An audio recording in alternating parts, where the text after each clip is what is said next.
Do this cord cutting ritual for yourself. Draw a figure 8.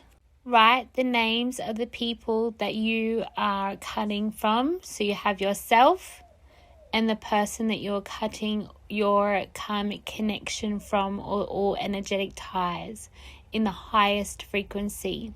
For me, I light a candle and I also place selenite and rose quartz to induce this act with love. Now, as you trace around the figure 8, you say the words, I love you, I forgive you,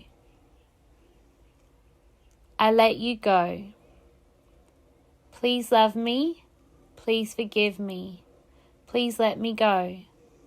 I love you, I forgive you, I let you go. Please love me, please forgive me, please let me go. Do that as many times as you feel that you need to, until the energy no longer has its strength or palpability inside your body, inside your nervous system. You now tear the paper, so the two halves, the two parts and the two energies are now separate.